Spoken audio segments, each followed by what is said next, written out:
Hello, dear listeners.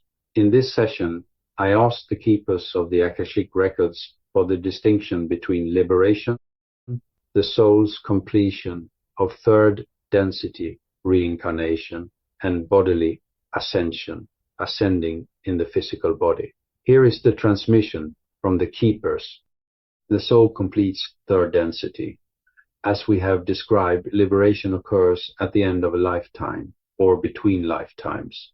The soul has mastered third density lessons, resolves all karma, chooses not to reincarnate again in third density. After death, moves to fifth density or higher. Liberation does not involve the physical body. The body dies naturally or is left behind. The soul ascends after physical death. Liberation is the normal path for most advanced souls.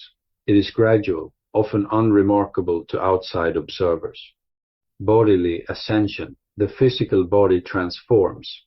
Bodily ascension is a much rarer event. It occurs during life, while the soul is still incarnated. The physical body itself is transformed, raised in frequency, until it can exist in a higher density without dying. Key features of bodily ascension: the body becomes lighter, less dense, cellular structure shifts from carbon-based to crystalline-based or light-based, the body may appear to glow, become translucent, or simply vanish from third density perception. The person does not die. There is no corpse, no funeral. The individual transitions directly from third density existence to a higher density existence, usually fifth density or above, while still conscious and aware. The event may be witnessed or not. In some cases, a small number of witnesses see the person disappear or rise. In others, the person simply walks into a forest or a cave and never returns, having ascended privately. Bodily ascension is a gift of grace. It is not achieved solely by personal effort. It requires the alignment of the soul's preparation, the planet's frequency window, and often the direct assistance of higher beings. Examples of bodily ascension in Earth's history. Your religious and spiritual traditions contain echoes of this phenomenon. Enoch, Hebrew tradition, walked with God and was not, for God took him. Elijah ascended in a chariot of fire.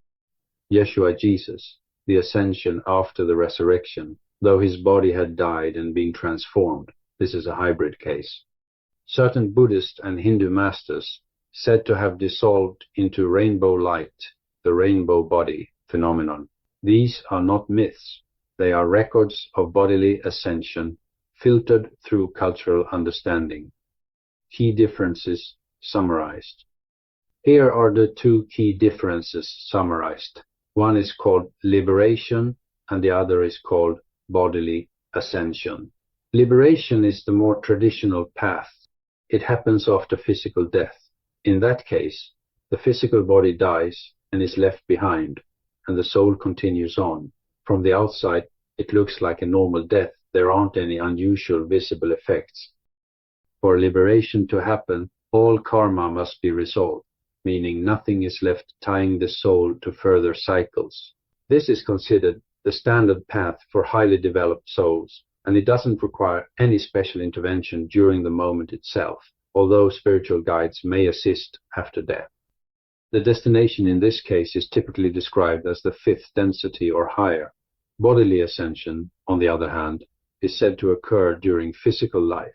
Instead of dying, the body itself is transformed and not left behind. This process is often described as involving visible phenomena, things like light, disappearance, or even witnesses to the event.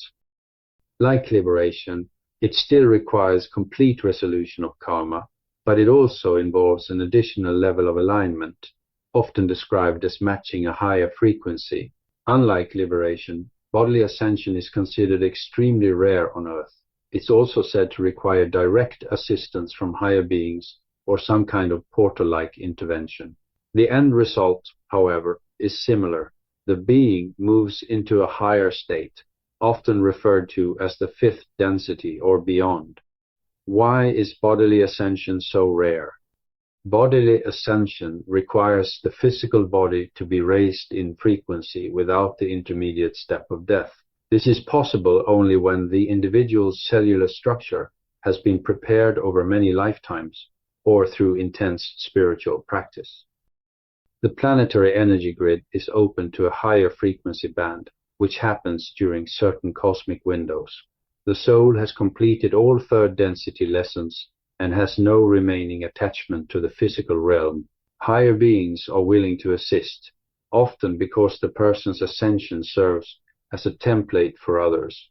Even then, most advanced souls choose the simpler path of liberation through death. Bodily ascension is not better, it is simply a different mode of transition, often reserved for those who will serve as exemplars or who have a specific mission in higher densities that requires them to retain their bodily continuity. Can a person ascend bodily in this lifetime? Yes, it is possible. The current acceleration on Earth has opened a frequency window that makes bodily ascension more accessible than in past millennia. However, it remains rare. Most sincere light workers will experience liberation after death, not ascension in the body. We caution against obsessing over bodily ascension. The desire to escape the body or the planet is not the same as genuine readiness. Those who are ready do not seek it, it seeks them. End of transmission. Some closing words.